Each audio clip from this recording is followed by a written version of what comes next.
Last date of admission 11 November 2021. Commencement of class 11 November 2021. Loinana special offer amana mock test series khudimaki akhanaba phi leizaroi. Akupa marol gidama call tobi 8014720863. Loinana 7085158639. Lamjing Mamaira Coaching Center, Taubal Wangmataba.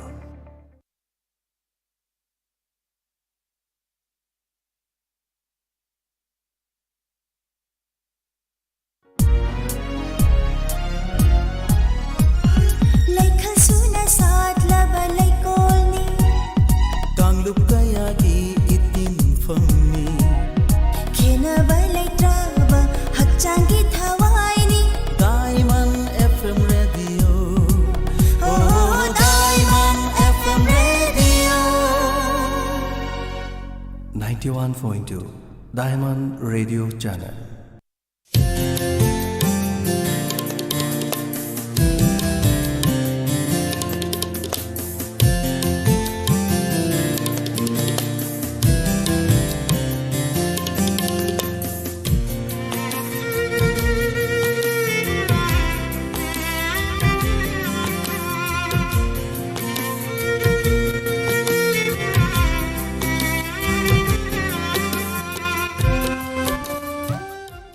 Tongan-tongan ni pumpam singda makal mateli tarum sing sandok tu na tahan jariba si 91.2 MHz ta sandok jariba Diamond Radio gi ahan matharum paring ni tharum asigi makatarak pada mapudu na lakjari hello tabi ningba live phoning program tharum asida sizna jariba khoi gi mobile number 7630944377 amuktang hanan ningsing jage 7630944377 haiba number asida adomna call dobiratuna adongya pambu ise khanbige khudong chaba du thamjari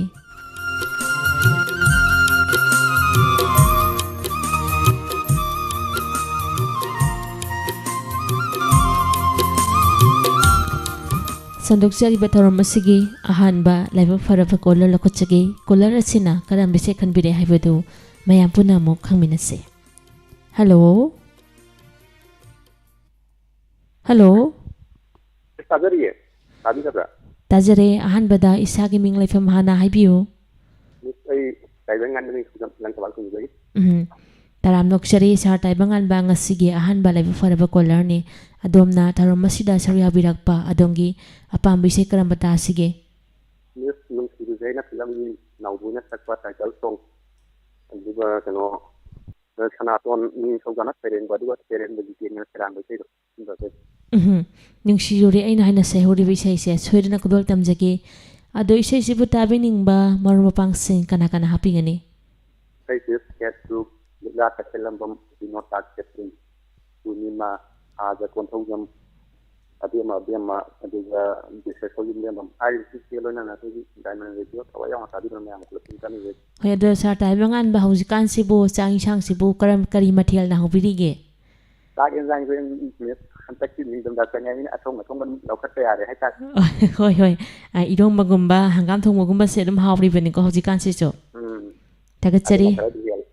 adom na khoidana khan briak libi sei kudol tamjagi nungshire aina film sidage nawigi khonjelda sanato ningthojana serengba khelen amadi jiten na thawya pi bisaini nungshire aina haina seuri kudol tamjari mayam punamuk taminase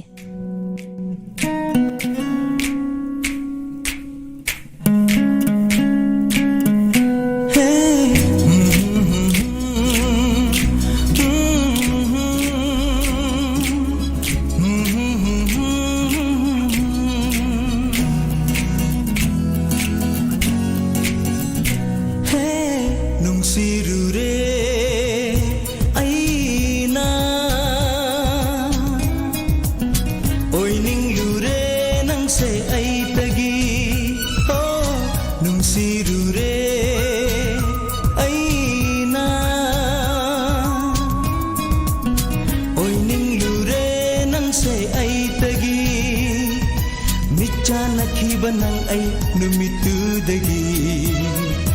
ngau khrabani aigi thamoi ase हाइफम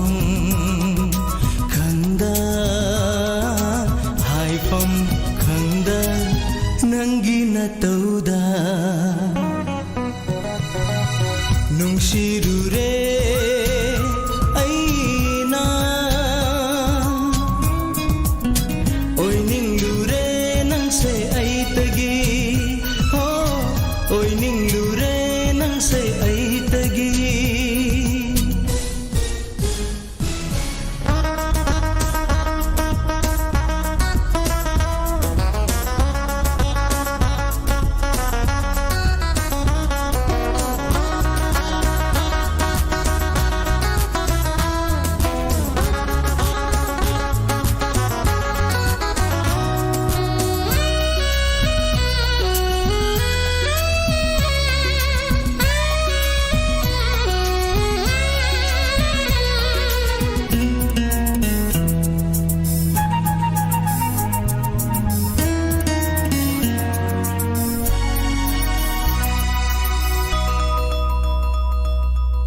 shumhatpi nangi mai thomduna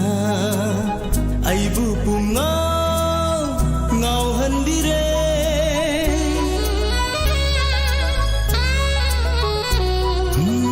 shumhatpi nangi mai thomduna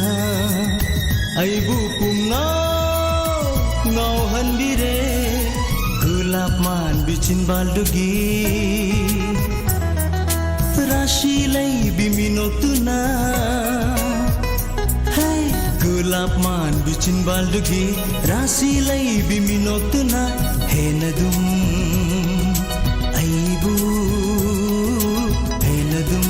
aibu laita fam khandre nungshirure aina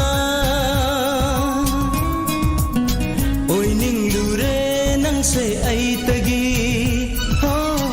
oi ninglure nang se ai tagi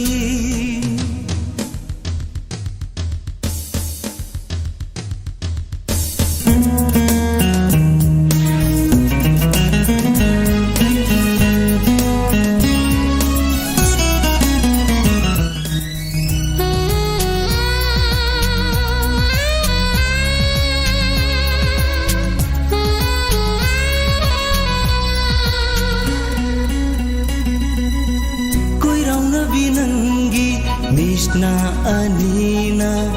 lona yeng lapa mit yeng duna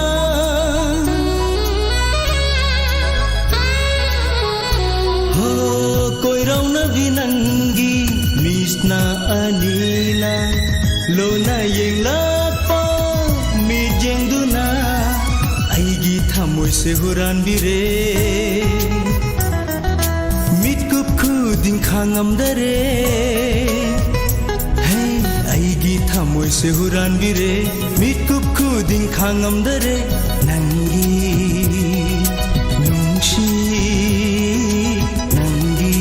nungshi wakhal sida nungshi rure Tharum masigi makadar pa kola lakochagi hello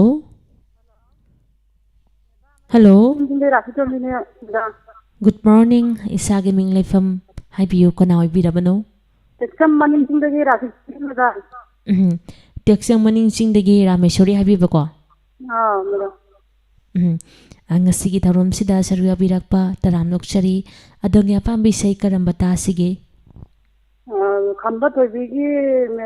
film kharai thokala ha pa abdo adu me tajagena soidana kudol tamsake isai siputa biningba marumapang singdi kana hapigani tabi number kitang hapse de meda ai di puroi ba la palapam ko texam mamang ka de la palapam iboton di magi lena bi je diandi aduga lok diamond dar ba ma ngadin tani na de thagachari adomna khoidana khanbriakli bi sei khamba thoibi film sidagi ahibam syama madi akoijam usarani anigi khonjelda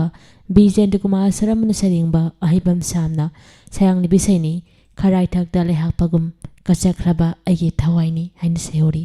maya punamok taminase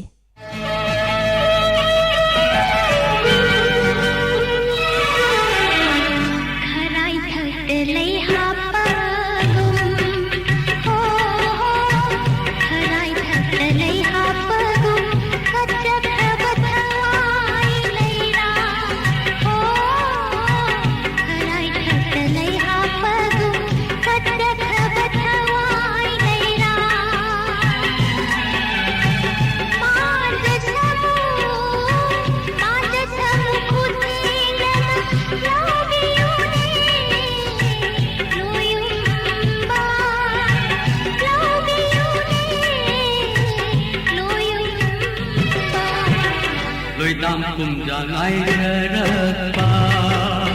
ho loidam kumjang ai jarakpa nungsi nangi thawai leira ho loidam kumjang ai jarakpa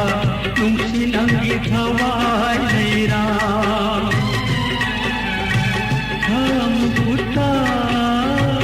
Samukutta hapiran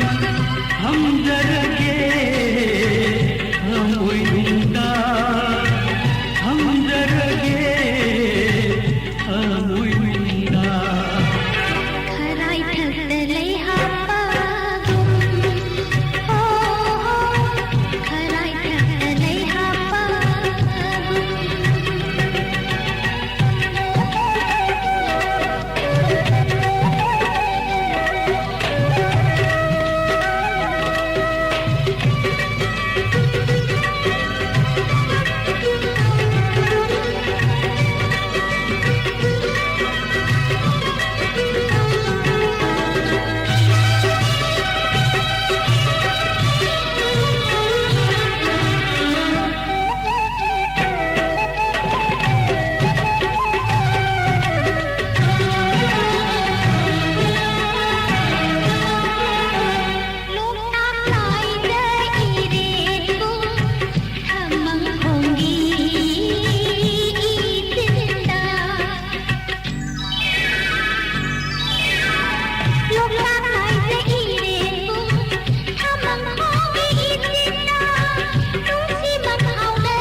Hanarik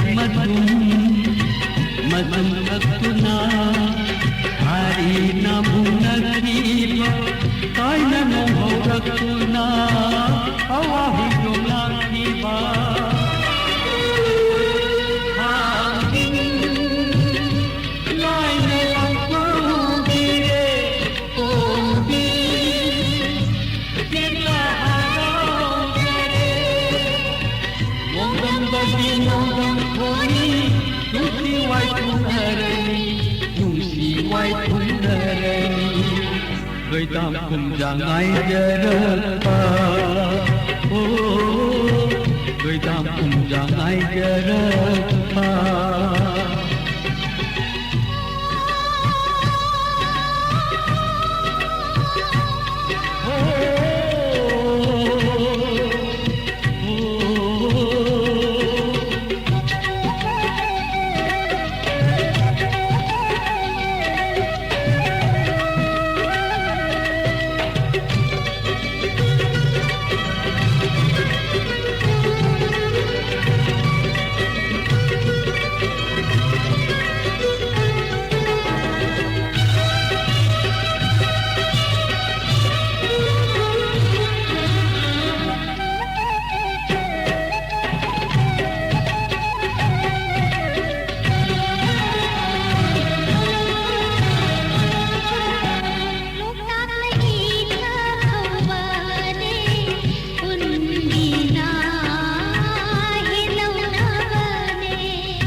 Sandokchariba halo tabining bathauram thauram asida thamjariba khoi mobile number 7630944377 number ase amutang hana ningsingjage 7630944377 haiba number asida adomna call tawbiraktuna adanya pambise khanbegi khadong chaba de thamjari thauram asigi makatarakpa kola lokhachage hello Good morning, Taram Noksari, Minglay from Habiu. Good morning, madam. I phone to Jereba. I know Hero Tagi, Hero Jikawi, madam. Taram Noksari, Nasigi Tarum da Savia Birakpa, Adongya Pambisay, Karambata Sige. Madam, I know Kazaling Film, the Aing Belinam.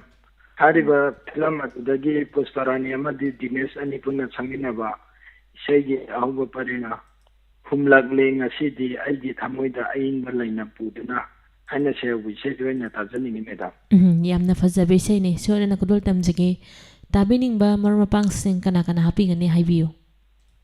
tabening ba yoin mari manga tang hapsage ahan ka thawang khetri laikai dagi pi andro kharam laikai dagi shanti elang khangpok pi dagi pepe samurau dagi rosibina aduga wanjing item manatagi monica elangam hariba somda nungsi jarba aigi kolar jina suga daima radio bu pung jangna tabiriba khuding masiga pulamna tamin najagi madam thagachari adomna kudana khanbirak lebi sai kudol tamsagi aying balainam film sidigi pusparani amadi dines anigi konjelda athapam tom chongna serengba gopina thawai happy bisaini humlakli ngasidi aigi thamoida aying balainam maya punamo taminasti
Hello.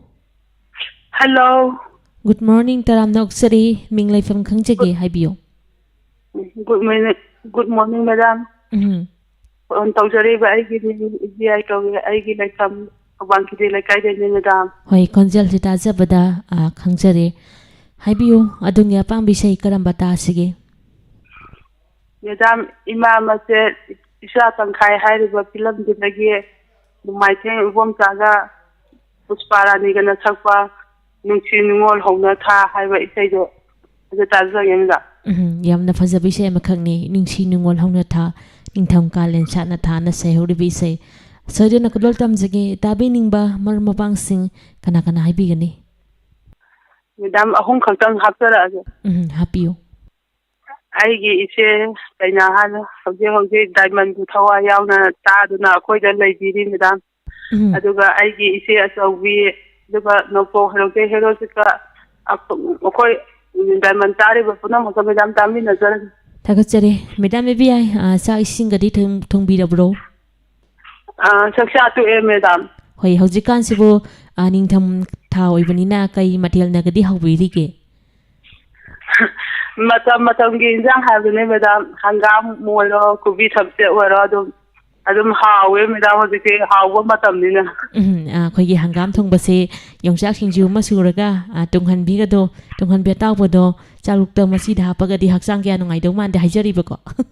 hoi thagachari adom na khidana khandri akli bi sai sukodol damjagi Imam Masjid Isa Tangkai film sidagi namaitem ibomcha amadi Pusparani anigi khonjelda Biramangol Mekolana serengba namaitem ibomcha na thawa happy wisaini nungsi nungol hongna tha taminasi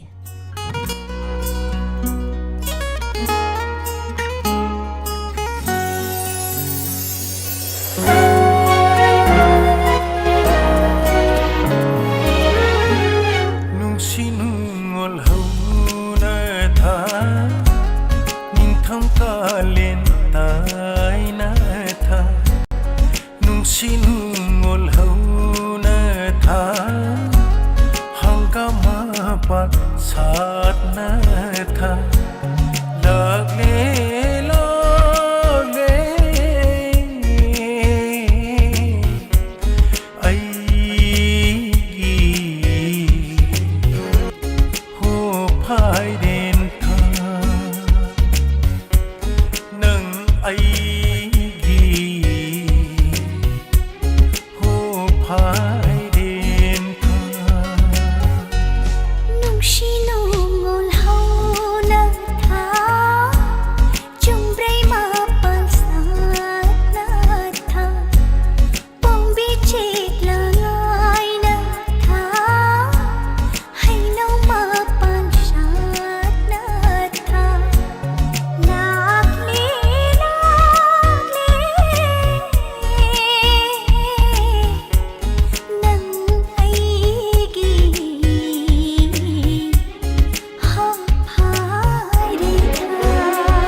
Inga ingin kumdam tha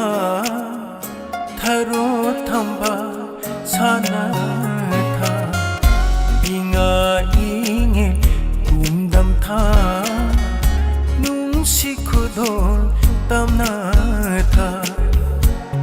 Laki sakhi nang ai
ꯀꯤꯖꯕꯤ ꯁꯥꯟꯅꯔꯩ ꯂꯩꯔꯥꯡꯅ ꯉꯥꯏꯖꯕꯤ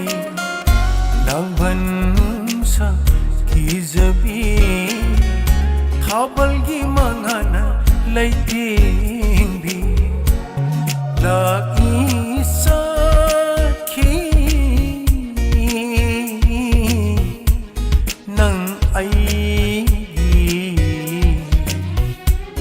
ꯍꯣ ꯃꯦꯔꯥ ꯊꯥ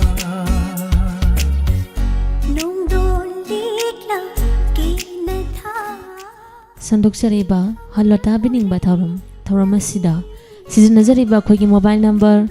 7630944377 ꯑꯃꯨꯛꯇꯪ ꯍꯟꯅ ꯅꯤꯡꯁꯤꯡꯖꯒꯦ 7630944377 ꯊꯧꯔꯝ ꯑꯁꯤꯒꯤ ꯃꯈꯥ ꯇꯥꯔꯛꯄ colour ꯂꯧꯈꯠꯆꯒꯦ ꯍꯜꯂꯣ ꯍꯜꯂꯣ ꯒꯨꯗ ꯃꯣꯔꯅꯤꯡ ꯇꯔꯥꯝꯅ ꯑꯣꯛꯆꯔꯤ ꯃꯤꯡ ꯂꯩꯐꯝ ꯈꯪꯖꯒꯦ ꯍꯥꯏꯕꯤꯌꯨ ꯏꯆꯧ ꯃꯃꯥꯡꯆꯤꯡꯗꯒꯤ ꯃꯥꯂꯦꯝ ꯂꯩꯃ ꯃꯥꯂꯦꯝ ꯂꯩꯃ ꯉꯁꯤꯒꯤ ꯊꯧꯔꯝꯗ ꯁꯔꯨꯛ ꯌꯥꯕꯤꯔꯛꯄ ꯑꯗꯣꯝꯒꯤ ꯑꯄꯥꯝꯕ ꯏꯁꯩ ꯀꯔꯝꯕ ꯇꯥꯁꯤꯒꯦ ꯃꯦꯗꯥꯝ ꯆꯤꯡꯈꯩꯅ ꯊꯣꯛꯄ ꯊꯤꯔꯤ ꯅꯪ ꯅꯨꯄꯤꯗ ꯇꯥꯏꯇꯜ ꯁꯣꯡꯗ ꯇꯥꯖꯒꯦ ꯆꯤꯡꯈꯩꯒꯤ ꯈꯣꯟꯖꯦꯜꯗ ꯊꯤꯔꯤ ꯅꯪꯅ ꯍꯥꯏꯅ ꯁꯩꯍꯧꯔꯤꯕ ꯏꯁꯩ ꯁꯣꯏꯗꯅ ꯈꯨꯗꯣꯜ ꯇꯝꯖꯒꯦ ꯇꯥꯕꯤꯅꯤꯡꯕꯗꯤ ꯀꯅꯥ ꯀꯅꯥ ꯍꯥꯞꯄꯤꯒꯅꯤ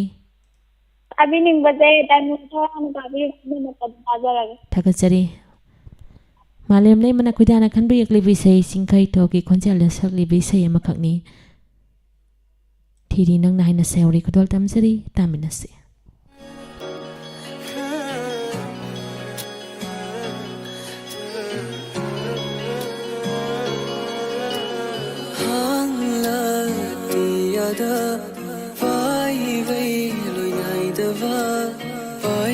ꯆꯤꯛꯂꯥꯒꯨꯝ ꯄꯥꯏꯔꯤꯕ ꯑꯩꯅ ꯇꯥꯔꯤꯕ ꯅꯣꯡꯂꯤꯛꯀꯨꯝ ꯃꯐꯝ ꯈꯪꯗ ꯇꯥꯏ ꯃꯥꯂꯪꯕꯒ ꯂꯣꯏꯅꯗꯨꯅ ꯃꯥꯏꯀꯩ ꯈꯨꯗꯤꯡꯃꯛꯇ ꯋꯥꯐꯝꯗ ꯊꯃꯣꯏꯗ ꯐꯥꯎꯕ ꯋꯥꯈꯜꯒꯤ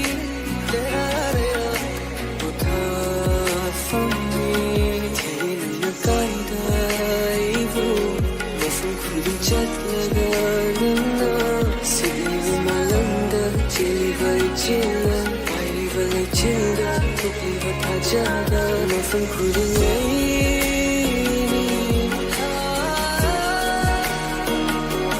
ꯅꯪꯒꯤ ꯊꯃꯣꯏꯅꯨꯡꯗ ꯅꯪꯒꯤ ꯋꯥꯈꯜ ꯃꯔꯛꯇ ꯀꯥꯏꯗ ꯑꯩꯕꯨ ꯃꯐꯝ ꯈꯨꯗꯤꯡ ꯆꯠꯂꯒ ꯅꯪꯅ ꯊꯤꯔꯦ ꯅꯪꯅ ꯀꯥꯏꯗ ꯑꯩꯕꯨ ꯊꯤꯔꯦ ꯅꯪꯅ ꯀꯥꯏꯗ ꯑꯩꯕꯨ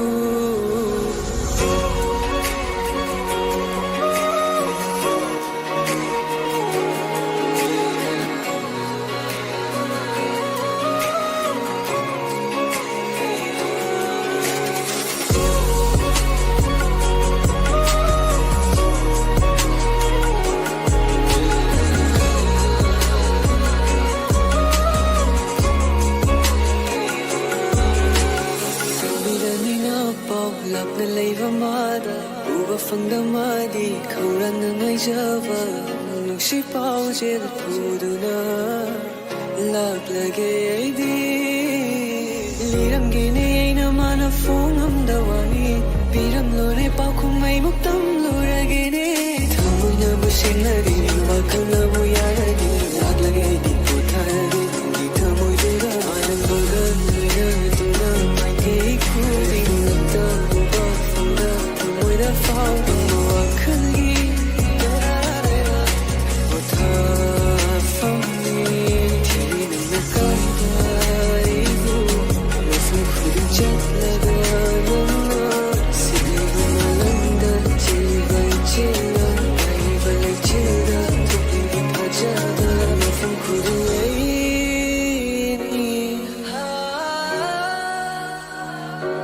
ꯊꯤꯔꯤ ꯅꯪꯅ ꯀꯥꯏꯗ ꯑꯩꯕꯨ ꯃꯐꯝ ꯈꯨꯗꯤꯡ ꯆꯠꯂꯒ ꯅꯪꯅ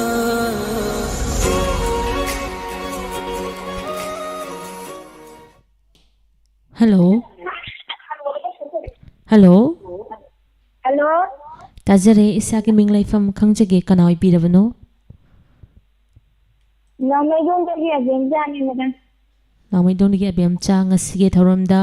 ꯁꯔꯨꯛ ꯌꯥꯕꯤꯔꯛꯄ ꯇꯔꯥꯝꯅ ꯑꯣꯛꯆꯔꯤ ꯑꯗꯣꯝꯒꯤ ꯑꯄꯥꯝꯕ ꯏꯁꯩ ꯀꯔꯝꯕ ꯇꯥꯁꯤꯒꯦ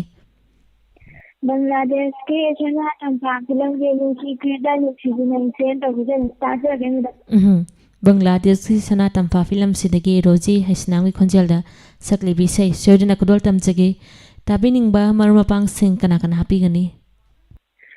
sannan ta rin na mutla dum taja rin ba ado abem cha ki khonjeldagi sei se mati matang ang biragadi hena nungai gani khanjai ko adana mati matang ang biramo नुसी क्रेदा नुसी नंगसे रंसी कथा yang dia Thagachari adom na khoidana khanbiyakli bi sei Bangladesh ki sana tamfa film sidagi Roji Haisnami khonjelda manawbi na saringba nanaw sagol mang na thawya pi bi sei ni nungsi kreda nungsi bi nangse taminase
Mahayale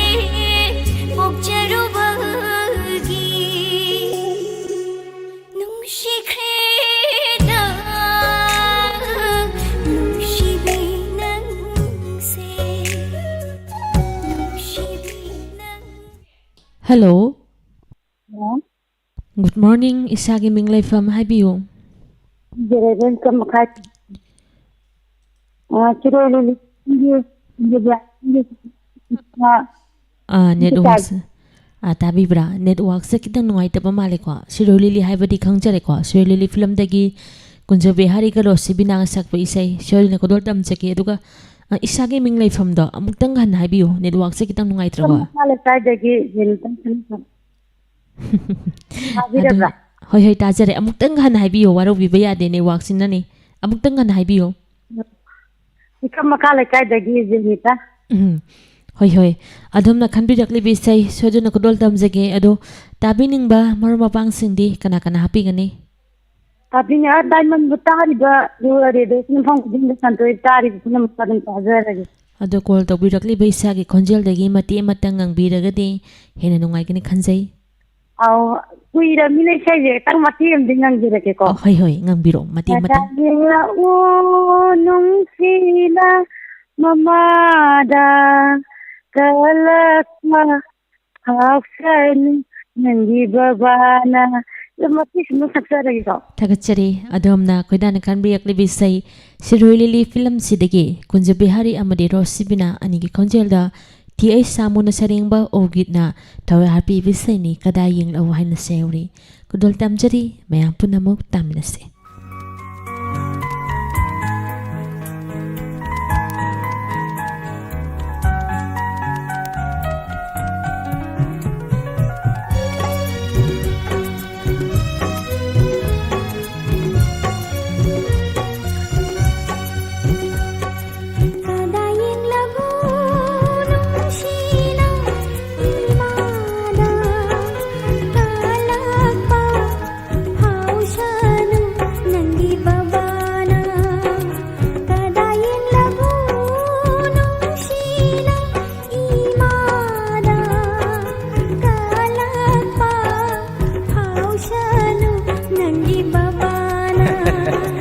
Kadayeng launong sina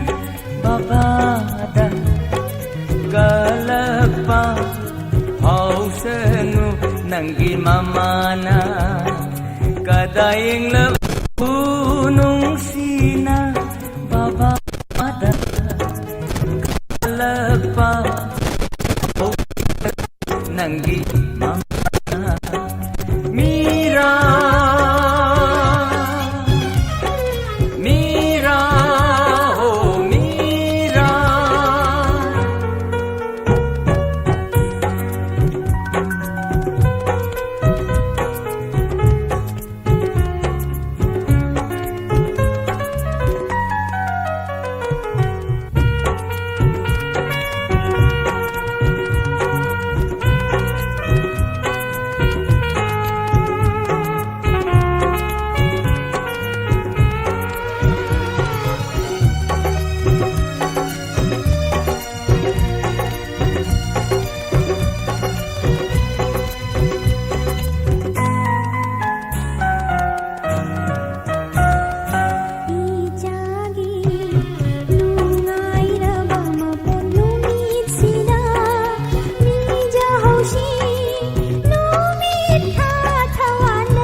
Kadayeng launong sina babada kalagpa hausanu nanggi mamana Kadayeng lagunong sina imada kalagpa hausanu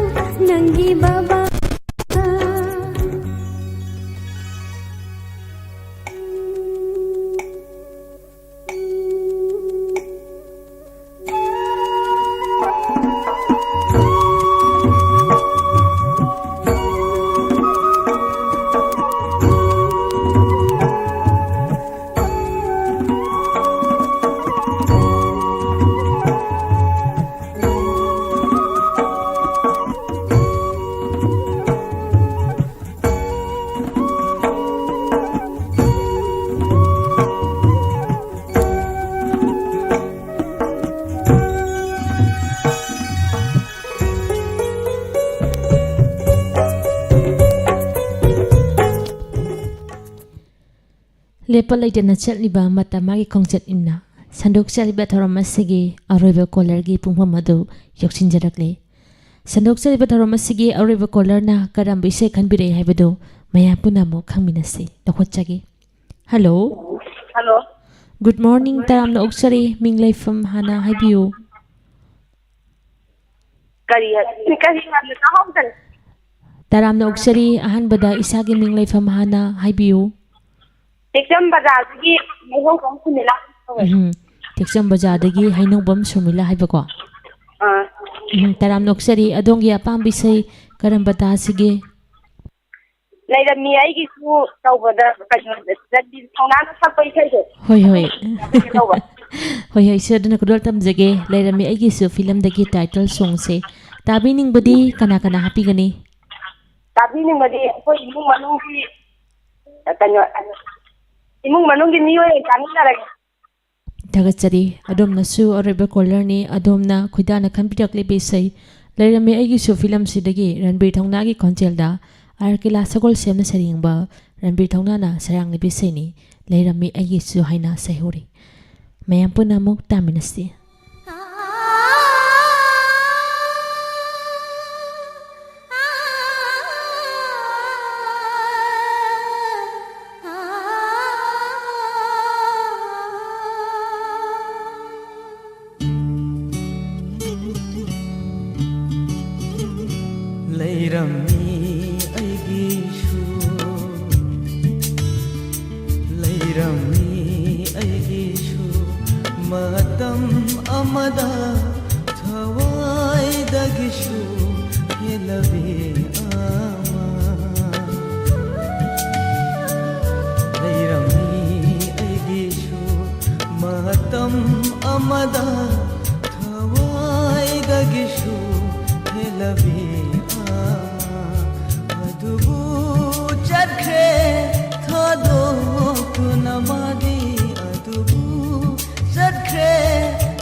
थमोइदा नौहौना मैचा पीरी अहिं कया थेंगलगा मैचाना अशुमना हेलगलिबा अहिं कया थेंगलगा मैचाना अशुमना हेलगलिबा मशिबु करम्मा इरालगी धन्नीनो मशिबु करम्मा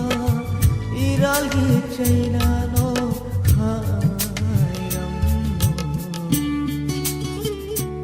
लैरम्मी अयगिशु मतम अमदा थवाइदगिशु हेलबेगा अदुबु चट्रे थादो तु नमादी अदुबु चट्रे थादो तु नमादी नुंशिबबु माना खोंगोय नरमलगा लैरम्मी अयगिशु मतम अमदा थवाइदगिशु हेलबेगा थवाइदगिशु हेलबेगा